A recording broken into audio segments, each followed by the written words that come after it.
Vamos a comenzar hablando de la cruz misma. Evidentemente que el protagonista y a quien contemplamos es a Cristo, pero vamos a hablar un momentito de la cruz. ¿Por qué? Porque hay enemigos de la cruz. No actualmente, también, desde el inicio.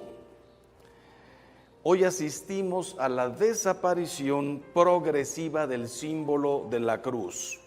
A lo mejor aquí en México o en Centro, Sudamérica, ustedes no lo han notado tanto, pero los que nos ha tocado vivir en Europa, fuera el crucifijo de todos los colegios, fuera de todas las oficinas, fuera toda manifestación en la calle, con Cristos, no digamos imágenes de la Virgen, cosas, un rechazo a la cruz, el símbolo de la cruz.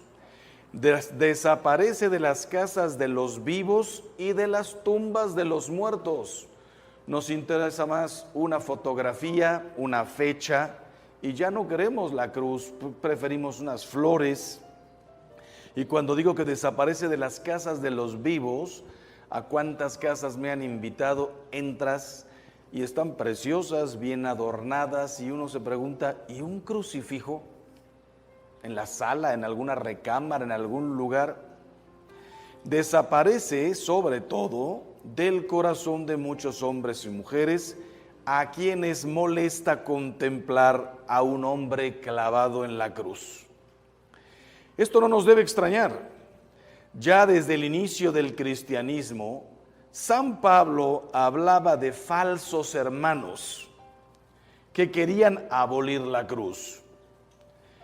Dice la carta a los Filipenses 3:18, porque son muchos, y ahora os lo digo con lágrimas, que son enemigos de la cruz de Cristo.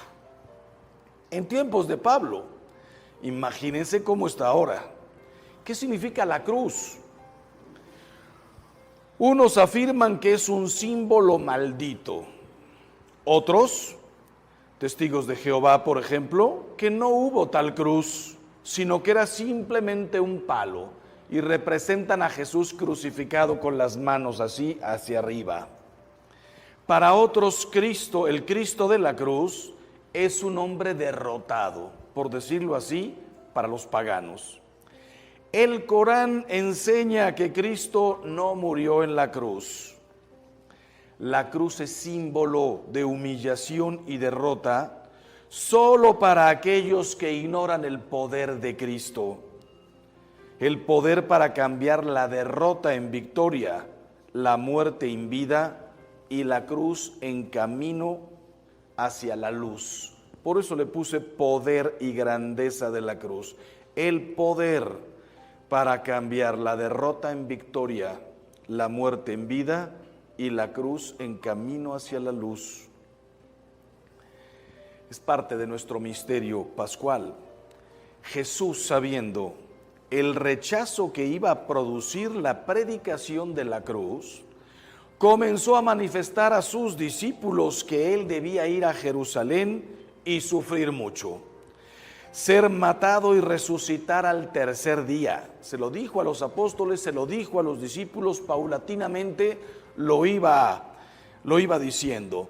Hasta el punto que Pedro le tomó aparte y se puso a reprenderle, el discípulo al maestro. Lejos de ti, Señor, de ningún modo te sucederá esto. San Pedro, por esta incomprensión, no era maldad ni mucho menos, estaba apenas preparándolos, se llevó probablemente el regaño más feo que hay en todo el Evangelio. Apártate de mí, Satanás. A Herodes lo llamó zorro, vayan y díganle a ese zorro. A otros los llamó hipócritas, a los fariseos, hipócritas. Los llamó mentirosos, pero a nadie más que a Pedro, a la roca, al jefe de los apóstoles, le dijo, quítate de mi vista, Satanás, porque tus pensamientos no son de Dios, sino de los hombres. Mateo 16:21. Pedro ignoraba el poder de Cristo para transformar la muerte en vida. Pero qué curioso, 2000 años antes, Dios le había pedido a Abraham, toma a tu hijo al que amas llévalo al monte, al lugar que yo te diré, y sacrifícamelo. No hablaba de la cruz, hablaba de muerte. Tenía muchísimo más fe Abraham que Pedro. Abraham sabía, dice la carta a los Hebreos, que Dios podía perfectamente devolverle la vida, que Dios sacaba hasta de una piedra a un hijo de Abraham. Pedro ignoraba esto, el poder de Cristo para transformar la muerte en vida. Por eso quiso apartarlo del camino de la cruz, pero Cristo le enseña que el que se opone a la cruz se pone del lado de Satanás. Ahora bien, les dije, los testigos de Jehová, los paganos, escándalo, locura para los griegos, para los mismos judíos. Para nosotros no es eso, pero para nosotros la cruz puede ser que haya perdido gran parte de su significado. Nosotros sí queremos la cruz, pero ¿qué cruz queremos? Yo voy cada año a Tierra Santa, ahorita pues por la pandemia no, pero voy 2 veces, me he llevado hasta 200 personas al año en 2 turnos. Y es interesante ver cómo la gente pide cruz de madera de olivo de Jerusalén, cruz de marfil, no tendrás de oro de 18 quilates. A mí de la plata me ensucia aquí, me saca ronchas, necesito 24 quilates. Nos encanta la cruz, pero ¿qué cruz? Satanás, el orgulloso y soberbio, odia la cruz porque Jesucristo, humilde y obediente, lo contrario, orgulloso y soberbio, humilde y obediente, lo venció en ella, en la cruz, humillándose a sí mismo. Estoy citando a Filipenses 2:8, humillándose a sí mismo, obedeciendo hasta la muerte y una muerte de cruz. Y así transformó la cruz en victoria, por lo cual Dios lo ensalzó y le dio un nombre que está sobre todo nombre. Se pueden imaginar la batalla en el momento de Getsemaní. El diablo tentando a Jesús, seguramente que lo estaba haciendo. Todos conocemos las 3 tentaciones de Cristo en el desierto. Pero ahí Cristo le quedaban 3 años de trabajo, de predicación, toda la vida pública. Él sabía de alguna manera el futuro, sabía perfectamente todo. Las 3 tentaciones no voy a decir que fueron sencillas. Convierte estas piedras en pan para que comas. Tírate del pináculo del templo, no te preocupes, te recogerán los ángeles. Póstrate y adórame y te daré todos estos reinos. Nadie se puede meter en el alma de Cristo lo que realmente sintió, la dureza de la tentación, pero estaba comenzando, estaba además fresco, no le esperaba al día siguiente el martirio más brutal probablemente que se haya conocido en la historia de la humanidad. No, ni mucho menos. Entonces, no digo que fue fácil, pero el Evangelio no habla de otras tentaciones. Esas son las 3 tentaciones de Cristo. ¿Ustedes creen que no tuvo tentaciones en Getsemaní? ¿Para qué morir? Vas a morir en vano por muchísima gente. Judas se va a condenar. Recuerden que todo lo que estoy diciendo ni siquiera sé si es verdad o no. El demonio es el padre de la mentira. Si Judas está condenado o no, lo sabe Dios Padre, lo sabe Jesús. Nosotros, hay una frase tremenda que dice, el Hijo del Hombre se va, pero ay de aquel por quien se va el Hijo del Hombre. Más le valiera no haber nacido, pero no dice más le valiera no haber sido concebido, más le valiera no haber nacido. Probablemente alcanzó la misericordia de Dios de alguna manera, no lo sabemos. Qué tentaciones tan duras, cuánta gente se va a condenar, se va a dividir tu iglesia, estás muriendo en balde, tus apóstoles van a correr, van a huir. El que te entrega es uno de los 12. Pedro el bravucón, que en la última cena dijo, aunque todos te abandonen, yo jamás te abandonaré, va a ser el primero que va a sacar una espada, lo contrario del amor. ¿Cuántas cosas habrán pasado por la cabeza de Cristo en ese momento? 3 sí están escritas en el Evangelio, ciertas. 3 veces se levantó y dijo, Padre, si es posible que pase de mí este cáliz. La tentación de no morir, la tentación de morir de otra manera, la tentación de déjame vivir otros 5 años, hombre, hago crecer la iglesia, el reino, déjame curar más gente. ¿Qué pasaba por el corazón de Cristo? Ustedes saben, la tercera parte de la vida de Cristo fue curar. Yo ya he dicho en muchos lugares, si tuviera que pedirle un don a Dios, imagínense qué maravilla tocar a una persona y curarla. Que todas ustedes vinieran y me dijeran, Padre, mi hijo tiene cáncer, tráemelo. Una oración de 1 minuto, curado. El mejor médico del mundo. ¡Qué espectáculo! Si pudiera tocar a una persona y arreglarle el corazón. Nos estamos divorciando, nos estamos matando, no puedo ver ya a mi marido, es que lo veo y me salen ronchas. Tráemelo para acá. Lo toco y le cambio el corazón en 2 minutos. ¿Cómo me encantaría arreglarle la vida a la gente en 2 minutos? El único que ha podido hacerlo era Jesús. En una cena transformó a Zaqueo. En un pozo, en un segundito, transformó a la samaritana. A punto de ser apedreada, transformó a la Magdalena. Transformó a una cantidad de gente. Y curar, no los podemos ni contar. Si te metes al Evangelio y tratas de contar los milagros, sí, tienen un número, a lo mejor son 20, 30 o 50 curaciones. Pero y las que dicen, le traían a los enfermos y a todos los curaba, y siempre habla de multitudes, miles de personas. Imagínatelo en Getsemaní. Mañana me voy. Se está terminando esto. Cuando me levante de Getsemaní, no volveré a hacer un solo milagro. Y la gente que se apiñaba por verlo. Escándalo. Pero humilde y obediente, vence ahí en la cruz. Y él sabía, cuando resucite, haré 10,000 millones de milagros más durante la historia de la humanidad. Símbolo maldito, la cruz. Estamos hablando de poder y grandeza de la cruz. ¿Por qué algunos lo llaman símbolo maldito? Para confundirnos a los católicos. Mira qué pregunta tan tremenda. ¿Tú adorarías el cuchillo con que mataron a tu padre? Imagínese, Dios no lo quiera, vaya ejemplo que voy a poner. Que tu hijo saliera hoy de la universidad, 20 años, va a mitad de la carrera, y en un asalto por 3,000 pesos le meten un cuchillo en el hígado y lo matan. ¿Tú irías a recoger el cuchillo y lo pondrías en la sala, en un cuadro? Mire, este es el cuchillo con el que murió mi hijo. No querrías ni verlo, no lo podrías ni soportar. Entonces nosotros, ¿por qué adoramos? El Viernes Santo se adora la cruz, es el único día en que se adora. La cruz se venera siempre. El Viernes Santo nos postramos, besamos, adoramos la cruz. ¿Por qué estamos adorando el cuchillo con el que mataron a nuestro Señor?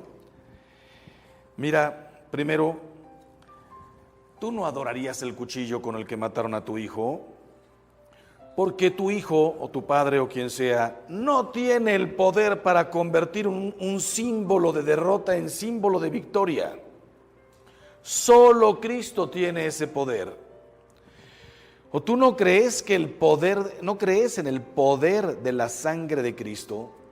Miren, si la tierra que pisó Jesús la llamamos Tierra Santa, ¿por qué? Porque ahí nació, ahí caminó, se metió al Jordán, al lago de Genezaret, por donde pasó Cristo, todo lo dejó santificado.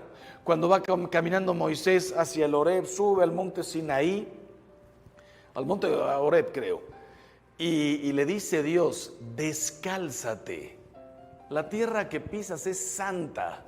¿Por qué? Porque aquí estoy yo. Imagínate cuando Cristo bajó al mundo, lo llamamos Tierra Santa. La cruz bañada con la sangre de Cristo, ¿no la vamos a llamar con más razón santa? Si el camino que no sabemos exactamente por dónde pasó, sí, entró a Cafarnaúm, entró a la casa de la suegra de Pedro, este es el lago, son las montañas. Me imagino que muchos de ustedes ya fueron acá a Tierra Santa y lo primero que les dicen, no te preocupes si Jesús pisó esta piedra. Vas a Tabga y dice, aquí fue lo de los panes, etcétera. Pero ¿se sentó en esta piedra? No lo sé. No lo sé, pero ¿qué importa? Todo este lugar es santo. Si lo que pisó Jesús es santo, el agua que tocó, imagínate la cruz con la que bañó con su sangre. Por supuesto que es santa la cruz. Creer en la cruz significa creer en el poder de Cristo para transformar la muerte en vida, las lágrimas en gozo, el odio en sacrificio redentor. Hace un mes y medio murió mi madre, muchos habrán hecho ya esta experiencia. Cuando una persona muere entera, pues el dolor debe ser muchísimo más grande. Perder a tu madre, como yo perdí a mi padre a sus 42 años, yo a mis 14. A lo mejor tú ya perdiste a tu madre a los 50, 60, 70, sana, con la cabeza perfecta, una tragedia. A los que nos ha tocado ver sufrir durante larguísimos años, ¿cómo ayuda la conciencia del poder transformador de la cruz?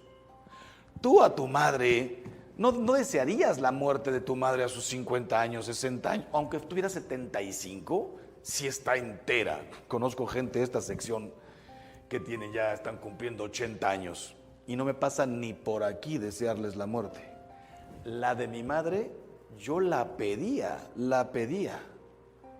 porque para quienes creemos en el poder transformador de la muerte de Cristo, de la cruz, llévatela, Señor, al gozo eterno. Segundo, no fue la cruz la que mató a Jesús. Maldita la cruz que mató a Jesús. La cruz no mató a Jesús. A Jesús lo mataron nuestros pecados. Si alguna estaba pensando, fueron los romanos, fueron los fariseos, fue Pilatos. Pilatos no tenía ni idea de lo que estaba haciendo. Que faltó a su conciencia, faltó a la verdad, que no quiso investigar, rollo suyo. A Cristo lo mataron mis pecados. Seguramente conocen ustedes una canción de un hombre que canta precioso, es cristiano, pero la letra de sus canciones no son anticatólicas. Jesús Adrián Romero, si hubiera estado ahí, y de pronto dice, pensándolo muy bien, también estuve ahí, fui yo quien te escupió, fui yo, mis pecados. Él ha sido herido, dice Isaías 53, una profecía 1000 años antes de lo que sucedió. Él ha sido herido por nuestras rebeldías y molido por nuestros pecados. El castigo que nos devuelve la paz cayó sobre él, y por sus llagas hemos sido curados. La cruz fue el instrumento, bendita cruz, en la cual Jesús canceló mis pecados. ¿Cómo puede ser la cruz un signo maldito si nos cura y nos devuelve la paz? Y tercero, la historia de Jesús no termina en la muerte y en la cruz. Cuando recordamos la cruz de Cristo, nuestra fe y esperanza se centran en el resucitado. La cruz no es el final. Por eso para San Pablo, la cruz es motivo de gloria. Gálatas 6:14. Si he de gloriarme en algo, es en la cruz. No en mis talentos, no en mis poderes. Imagínate que San Pablo dijera, me glorío de haber fundado 7 iglesias de la nada, 15 iglesias de la nada. He bautizado 10,000 gentes. He asistido a matrimonios. No, si en algo me tengo que gloriar, en la cruz de nuestro Señor Jesucristo. La cruz, poder y grandeza de la cruz, nos recuerda el amor divino. Tanto amó Dios al mundo que entregó a su Hijo único, para que todo el que crea en Él no perezca, sino que tenga la vida eterna. Juan 3:16. ¿Y cómo lo entregó? Desde luego desde el nacimiento, desde una vida difícil. Si nosotros tenemos vida difícil, nuestra vida la verdad es que es hermosísima, pero pasamos por muchas dificultades. Váyanse 2000 años atrás, los sufrimientos de Cristo no solamente fueron la cruz. ¿Qué haces tú cuando no hay luz en tu casa? Te quieres morir. Ahora que se han cerrado los establecimientos por la pandemia, en aquel tiempo no había establecimientos, no había nada, casitas, la montaña y el río. No había todos los servicios que tenemos. La cruz de Cristo no es solamente el último momento, la vida. Pero, ¿cómo nos lo entregó? Además de todo lo que dijo, en una cruz. La cruz es el recuerdo de tanto amor del Padre hacia nosotros y del amor mayor de Cristo que dio la vida por sus amigos. El demonio odia la cruz porque nos recuerda el amor infinito de Jesús. Les doy un primer consejo a ustedes y a todos los que nos están escuchando: persínate todo lo que puedas. Nos da a veces flojera bendecir los alimentos. Hacemos cruces que no significan nada. Llegas, ves el pollo echando humo, la carne y tal, y no sabes ni lo que hiciste. Te mueres de ganas ya por llegar al postre, lo que sea. Pasa una ambulancia. No sabes ni lo que estás haciendo. Qué diferente persinarse en el nombre del Padre y del Hijo y del Espíritu Santo, saber que acabo de trazar una cruz que para los que lo vivieron en ese momento debió ser la cosa más tremenda, porque no sabían lo de la resurrección. A ellos los comprendemos, el instrumento de tortura. Todos los hebreos habían leído los cultos, sabían lo que decían los profetas. Maldito el hombre que pende de una cruz. Y estoy viendo a mi Señor ahí crucificado. Maldito Jesús colgado en una cruz. ¿Cómo? No lo podían entender. Nosotros que llegamos después y ellos que les tocó también la resurrección, ahora sí comprendieron todo. ¿Y por qué el demonio odia la cruz? Porque a mí personalmente y a ti nos recuerda el amor infinito de Jesús, que pudo haber muerto en la flagelación, pudo haber no querido que lo ayudaran en el Vía Crucis. Cayó 3 veces, que sepamos, probablemente fueron más. Pudo perfectamente haberse rendido en el Vía Crucis. Si aceptó humildemente, no puedo cargar esta cruz yo solo. Un acto de humildad. El Todopoderoso no pudo. El que había llevado sobre sus hombros todo el mundo no podía con la cruz. El que había sostenido a toda la gente, había curado a todos, no se pudo cerrar una sola herida del hombro, de las rodillas, de nada. No quiso milagros espectaculares, hizo un milagro precioso. El de la compañía, el de la ayuda, el del servicio, el de la humildad. Ayúdame, no puedo más. ¿Te imaginas a Jesús diciendo no puedo más? Para que cuando tú y yo pasáramos por las mismas, no puedo más ver a mi madre así, no puedo ver a mi hijo, no puedo ya verme a mí mismo como estoy, ya no puedo más. Lo dijo Jesús, que quiso ser igualito a nosotros, menos en el pecado, pero en el cansancio, en el dolor, en todo. Me recuerda el amor infinito de Jesús, que con tal de llegar hasta la cruz se dejó ayudar. La cruz nos recuerda los mandamientos, poder y grandeza de la cruz. La cruz es signo del amor indivisible al Padre y al prójimo. ¿Por qué digo los mandamientos? Porque dice, dijo Jesús, el que ama a Dios y a su hermano ya cumplió con todo, con la ley y los profetas. Para nosotros que nos digan cumplir con la ley y los profetas, si no lo has estudiado, te parecería una expresión así como, ¿qué significa cumplir con la ley y los profetas? Para los israelitas que lo estaban escuchando, era todo. ¿Qué significa la ley? Génesis, Éxodo, Levítico, Deuteronomio, Números, todos los mandamientos y las 20,000 cosas más que estaban escritas ahí. más las complicaciones de los judíos de lavarse hasta los codos, vasos, esto, lo otro, cuántos pasos dar, toda la ley. ¿Y qué son los profetas? Los profetas mayores y menores, todo lo que se dijo, todo lo que se profetizó sobre Cristo, sobre el pueblo, sobre el amor de Dios a todos nosotros. Nosotros tenemos hoy mucho más libros, tenemos todo el Nuevo Testamento. En tiempos de Jesús eran los 5 del Pentateuco, los históricos y los profetas.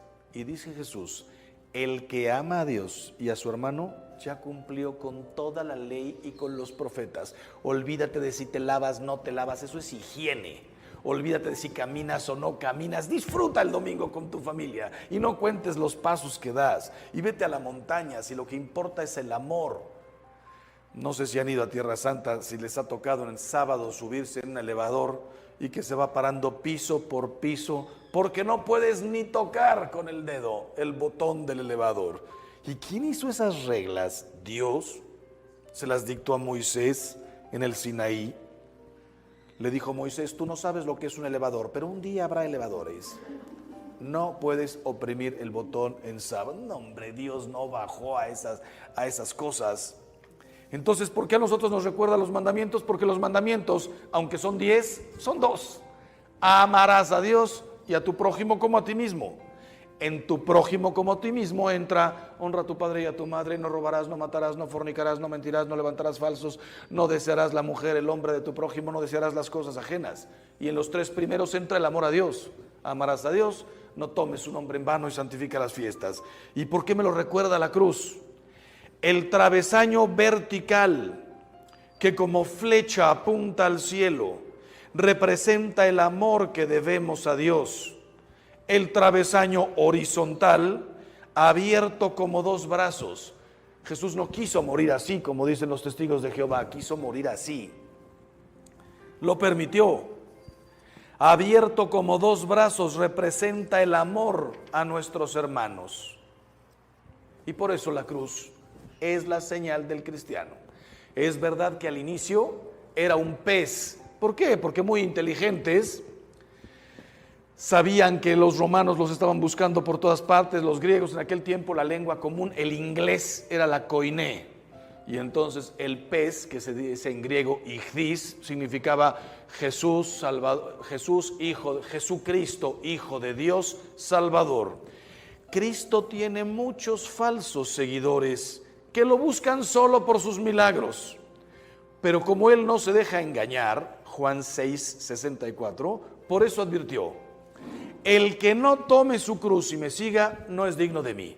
Por eso la cruz es la señal del cristiano, no los peces, no los panes, no el cordero, aunque todo nos sirve para evangelizar. Pero la cruz del cristiano, ¿qué me distingue? El cordero también lo usaban los judíos. Solamente que Jesús vino y cambió todo y dijo, yo soy el único, el verdadero cordero. Los griegos hablaban del phos, luz, importantísima palabra para los griegos. Llega Jesús y dice, yo soy la luz del mundo. Y por eso cualquier fuego, la vela, el cirio, representa la columna de fuego, todo lo que ustedes saben y que vamos a vivir ahora durante la Cuaresma y el Triduo Sacro. Pero Jesús se lo apropia todo para Él y el único distintivo que no tiene nadie. Los griegos no podían tenerlo, los judíos tampoco, a nadie se le hubiera podido ocurrir que un instrumento de tortura se convirtiera en nuestro distintivo, porque nosotros sabemos que no es un signo de tortura, sino el símbolo de nuestra redención. ¿Por qué dije Juan 6:64? Porque vieron los milagros. Dice Jesús, ustedes me siguen porque les di a comer pan, porque multipliqué panes y peces. Me siguen porque ven todos los milagros que hago. Pues ¿saben qué? No quiero que me sigan por eso. El que no toma su cruz y me sigue, no es digno de mí. En la segunda parte, cuando termine esto, vamos a hablar de las cruces personales. Y desde luego salta la objeción. Dice la Biblia, maldito el que cuelga del madero. ¿Cómo respondemos los católicos a esto? Los malditos que merecíamos la cruz por nuestros pecados somos nosotros, pero Cristo, el bendito, al bañar con su sangre la cruz, la convirtió en camino de salvación. Cristo cargó con la cruz a fin de que llegara a los gentiles en Cristo Jesús la bendición de Abraham y por la fe recibiéramos el espíritu de la promesa. Pues bueno, el ver la cruz con fe nos salva. Poder de la cruz si la vemos con fe. Miren, dijo Jesús: como Moisés levantó la serpiente en el desierto, así tiene que ser levantado el Hijo del Hombre para que todo el que crea en él tenga vida eterna. Juan 3:14. Si los israelitas, por una cosa que no alcanzamos a comprender cómo se le ocurrió a nuestro Señor eso, lo hizo preparando la crucifixión de Cristo. El judío no podía hacerse imágenes. La serpiente, dice el Génesis, es el animal que representaba al diablo. La serpiente fue la que engañó a Eva. ¿Cómo es posible que nuestro Señor, que Dios Padre haya dicho: los que sean picados por una serpiente y no quieran morir, vean a la serpiente que va a ser Moisés? No pudo ser un cordero, algo que significaba redención. No pudo ser una imagen del arca de la alianza. Vean el arca, una arca nueva hecha de acero para que se conviertan. Cristo podría haberse evitado la cruz y redimirnos en el lago, y hubiera sido precioso, y tendríamos en todas las paredes de nuestras casas una imagen del lago y Jesús caminando sobre las aguas. No fue lo importante. Podría ser la imagen de Cristo repartiendo el pan y repartiéndolo, importantísimo símbolo de la Eucaristía, después sacramento. Nada. Quiso que fuera la cruz. La cruz. Y decía yo, y en el Antiguo Testamento, la serpiente. ¿Podía haber algo más escandaloso y más feo que voltearse a ver a una serpiente para quedar curado? Te voy a hacer una pregunta horrible, pero lo tengo que hacer. ¿Podría haber algo más feo que ver al crucificado para quedar curado? Si tu hijo llegara hoy del colegio, bueno, no hay colegio, pero si hubiera, y se levanta el pantalón y te enseña la rodilla destrozada, se cayó de la moto y se raspó así, tal. Solo hablo de la rodilla. La rodilla. ¿Cómo te quedarías lejos de contemplar báñalo de alcohol, esto y lo otro? ¿No le harías una foto y la enmarcas? La rodilla sangrante de mi hijo. Y si tuvieras tú una cicatriz en la cara horrible, te cortaste con un cristal a los 15 años y aunque te pusiste 20,000 cremas, nunca se quitó. ¿Sabes lo que dirías? Padre, esta es mi parte fea. Esta es mi única cicatriz. Esto es lo único que tal. El otro día estuve con una mujer que se le cayó aceite hirviendo en la cara. Tiene 30 cirugías plásticas y tiene una parte de acá todo arrugado. Que dices, hasta eso me ayuda a comprender lo que es ser madre, todo lo que ha hecho por sus hijos, lejos de criticarla o decir qué feo, un trofeo, qué hermoso, premio a la labor que has hecho. Pero como persona, no quisiera yo ver mi cara así jamás. Traten de meterse un segundito al Gólgota, les puede ayudar la película de La Pasión de Cristo de Mel Gibson. El espectáculo que les tocó ver a los que lo vieron, muchísimo peor que la serpiente y que todo lo demás. ¿Cómo puede ser eso símbolo de salvación? Ahí te va. Para que tengamos vida eterna. Al ver a la serpiente, los heridos de veneno mortal quedaban curados. Al ver al crucificado, el centurión pagano se hizo creyente. Delante de un hombre desangrado con 20,000 heridas, dice el Antiguo Testamento, como uno ante el cual se vuelve el rostro. No era un hombre, era un gusano. Pues el centurión, viendo eso, dijo: este era el Hijo de Dios. Sin saber, era romano, sin saber quién era Dios Padre ni nada. Él diría, este era hijo de un Dios. No sé de quién, era hijo de Dios. Dimas, el perdido, fue salvado. Y el discípulo que se convirtió en testigo, San Juan, viendo San Juan al pie de la cruz, ese espectáculo horrible, y se convirtió en testigo y escribió el Evangelio y el Apocalipsis. La cruz es fuerza de Dios, poder y grandeza de la cruz, fuerza de Dios, porque la predicación de la cruz es locura para los que se pierden, como Gestas, el otro ladrón, que maldijo su cruz y acusó a Cristo crucificado de ser un hombre débil e impotente para bajar de la cruz. Tú que salvaste a todos, bájate y sálvanos, impotente, derrotado. Para Gestas, la cruz, escándalo, perdición. Hombre débil e impotente para bajarse de la cruz, pero es fuerza de Dios para los que se salvan. Como Dimas, que ahí, viendo lo mismo que Gestas, reconoce el poder de Cristo crucificado. Qué interesante. Dimas ve la cruz y confiesa un trono. Acuérdate de mí cuando llegues a tu reino. ¿Cuál reino? ¿No me ves aquí clavado, muriéndome y desangrado? ¿Qué es el poder de la cruz y la fe? Que Dimas vio un reino en la cruz. Veo una corona de espinas y reconoce un rey. Acuérdate de mí cuando llegues a tu reino, porque eres rey. Ve a un hombre clavado de pies y manos e invoca a un Salvador. Sálvame. Por eso el Señor resucitado no borró de sus cuerpos las llagas de la cruz, sino que las mostró como señal de su victoria. Yo no sé si alguna vez te habías preguntado, cuando Jesús se aparece a los discípulos en el cenáculo y le dice a Tomás: mete tu dedo en mis llagas, mete tu mano en mi costado. ¿Por qué Jesús se presenta con las 5 llagas? El costado, manos y pies. No se presentó con 20,000 hoyos en la cabeza de la corona de espinas. No se presentó con el pómulo hinchado, el ojo cerrado. No se presentó con la espalda desbaratada, todavía la camisa, el manto mojándose. Solo 5 llagas.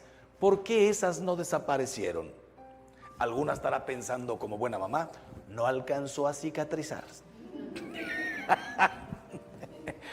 Fue poquito tiempo en el sepulcro. No, si cicatrizó toda la espalda, todas las piernas, la cara, el cuero cabelludo, todo. ¿Por qué no cicatrizó? Para que nadie pudiera decir: no es él, no es él. Yo lo vi morir, yo lo vi desangrarse, yo estaba ahí de lejitos, pero lo vi. Si Tomás le dijeron: ya lo vimos todos, es él, y dijo: hasta que no meta mi mano y no meta mis dedos, no creo. Se le tuvo que aparecer Jesús para decirle: soy yo, mete tu mano en mi costado, no es otro, soy yo. Fuerza de Dios para los que creen. Ya vieron la diferencia entre Gestas y Dimas. Todo lo que Dimas vio en la cruz. Y por último, la cruz es síntesis del Evangelio. ¿Por qué? San Pablo resumía el Evangelio como la predicación de la cruz. Esta es la única cosa que me da un coraje de los apóstoles. De los 12, 13, porque San Matías también cuenta, y de San Pablo, 14. Ustedes saben que son 14 apóstoles. Los 12 más Matías, que sustituye a Judas, más Pablo. Solamente hablan de la cruz. Nadie se detuvo a escribir qué hizo Jesús 30 años.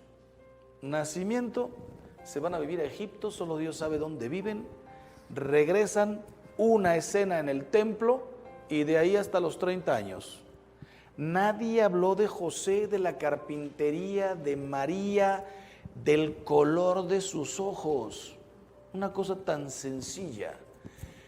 Pablo, Pedro no describen a Jesús. un hombre como el de aquel tiempo, el pelo hasta acá, barba, bigote. Nadie nos dijo. Me encantaría a mí saber cómo era San Pablo. Imagínense cómo era Cristo. ¿Cómo fue José? José, no hay una palabra de él en todo el Evangelio. Hasta está en duda su matrimonio con María porque nunca dijo acepto. Quisiéramos saber cómo fueron los desposorios, las dudas, nada sabemos. ¿A qué se dedicaron Pedro y los demás y Pablo? A hablar de pasión, muerte y resurrección. Es lo único que interesa. No describieron nada. La cruz es la síntesis del Evangelio. Por eso el Santo Padre y los grandes misioneros, cuando digo el Santo Padre estoy hablando de todos los papas, pero bueno, ustedes y a mí no nos tocó más que recordemos Juan Pablo II para acá, aunque estoy viendo algunas que a lo mejor se acuerdan de Benedicto X. Nosotros nos acordamos de Pablo VI, más o menos, fue mi papa de niño, y de ahí ya directamente Juan Pablo II. Todas sus entradas a misas, salidas, procesiones, el báculo con el Cristo colgado, muerto en la cruz, no vivo, muerto, cuando ya está así. El Cristo de Juan Pablo II, para mí, de los más hermosos que hay. El Santo Padre y los grandes misioneros han predicado el Evangelio con el crucifijo en la mano, no con unos panes. Así, mientras los judíos piden milagros y los griegos buscan sabiduría, la de Sócrates, Platón, Aristóteles, nosotros predicamos a un Cristo crucificado. Escándalo para los judíos, porque para ellos era un símbolo maldito. Necedad para los gentiles, porque para ellos era señal de fracaso. Mas para los llamados, un Cristo, fuerza de Dios y sabiduría de Dios. 1 Corintios 23. Hoy hay muchos católicos que, como los discípulos de Emaús, se van de la iglesia. ¿Los discípulos de Emaús se fueron de la iglesia? No, se fueron de la cruz, se fueron de Jerusalén tristísimos porque creen que la cruz es derrota. A todos ellos Jesús les sale al camino y les dice, como a los de Emaús, ¿no era necesario que el Cristo padeciera eso y entrara en su gloria? Léanse cuando termine el retiro Lucas 24, todo el encuentro de Emaús. La cruz es pues el camino a la gloria, poder y grandeza de la cruz, el camino a la luz. El que rechaza la cruz no sigue a Jesús. Mateo 16, 24. ¿Y por qué les dije también que la cruz resume todo el Evangelio? Por una parte, porque los mandamientos son dos, amar a Dios y al prójimo. Y ahí está, tú ves una cruz y sabes que tienes que amar a Dios y tienes que amar a todos nuestros hermanos. Pero además, sorpresa, es una síntesis la cruz de las bienaventuranzas. Bienaventurados los pobres de espíritu. Jesús desnudo en la cruz. No sé si se han leído el libro de María Valtorta, yo lo recomiendo mucho. Hubo un tiempo en que la iglesia lo vio como con cuidado, porque aunque María Valtorta fue una santa, no está canonizada, pero saben que se pasó 40 años en cama. Todos los Viernes Santo le sangraba el costado, no tuvo un centavo, nadie vendió ceniceros, llaveros y espejitos de María Valtorta, no fue un negocio, no fue nada. 40 años de sufrimiento. Una mujer que fue maestra, lo que sí tenía era una muy buena pluma, y de pronto dice, ahí les va el Evangelio como me lo revelaron a mí, como me fue revelado. Y como se usó la palabra revelación, la revelación terminó con Cristo. Pues a mí se me reveló así. No, entiende, la revelación terminó con Cristo. No hay más revelaciones. Pues a mí se me reveló así. Ella murió en santidad. Muchos de sus seguidores llegaron incluso a decir, es que este libro es mejor que el Evangelio. ¿Cómo se les ocurrió decir eso? Les digo la verdad, pero no me vayan a aventar piedras. Algo de razón tiene. Yo ya me lo leí. Primero, incluye todo el Evangelio, es una repetición del Evangelio. Solamente que ella describe las escenas, digamos, de todo lo que falta. ¿Qué es lo que falta? ¿Tú sabes si Judas comulgó o no? Mojó el bocado, se levantó y se fue, el demonio entró, dice el Evangelio, entró en él y salió. ¿Y de qué siguió hablando Jesús? Tú sabes las reacciones de Pedro y de los demás. Te lees a María Valtorta y dices, ¡qué belleza! Si alguna quiere, al final me pregunta dónde conseguirlo. Son 11 tomos, 10 tomos, 10 tomos. Son cada tomo de 300 páginas, son 3,000 páginas. Te lo lees en un año, año y medio. Pero qué belleza. Entonces, ¿por qué cité a Valtorta? Porque ustedes ven un crucifijo, como todos, con un paño. Claro, este es de madera. Los normales, los que son de cerámicas, pasta, un paño blanco cubriéndolo. ¿Alguna vez te has preguntado, ¿era la ropa interior así de los judíos? No. ¿Por qué nos hemos acostumbrado a ver un paño blanco? Dice María Valtorta algo que no dice el Evangelio. A todos los crucificaban desnudos y desnudas. Era parte de la vergüenza. María, que estaba ahí, cuando ve que le arrancan, dice el Evangelio, las vestiduras, no las rompen, se las quitan y las rifan, Jesús se queda completamente desnudo. María, cuando ve eso, se quita el paño de la cabeza y va y tapa a su hijo, y como era la madre, nadie se lo prohibió. Y gracias a ese gesto de compasión, de pureza, ya se habían burlado de la corona, de la sangre. Si eres hijo de Dios, baja, sálvate a ti mismo. Solo les faltaba burlarse hasta de su pudor. Entonces, ¿qué manera de morir de Cristo? El creador del mundo murió desnudo, sin una sola posesión. Bienaventurados los pobres de espíritu. Jesús desnudo en la cruz. Bienaventurados los mansos. Fue llevado como cordero al matadero. Ni un solo grito, ni un solo insulto. Parecería que colabora en su crucifixión. Bienaventurados los que tienen hambre y sed de justicia.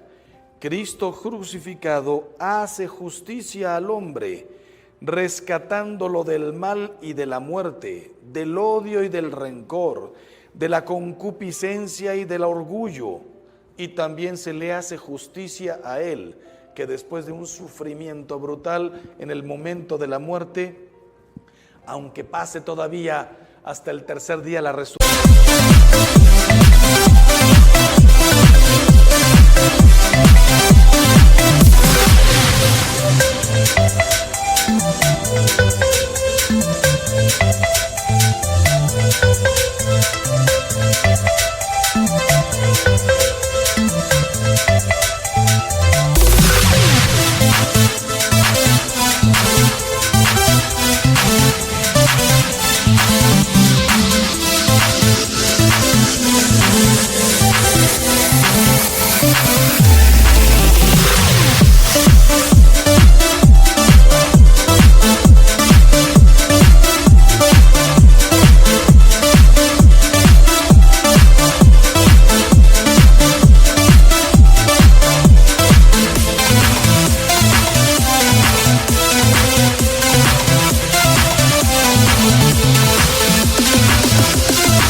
de su cuerpo, él ya volvió al Padre, como pasará con nosotros. Nuestros cuerpos resucitarán en el final de los días, pero cuando una persona muere, se encuentra inmediatamente con Dios para tu juicio particular.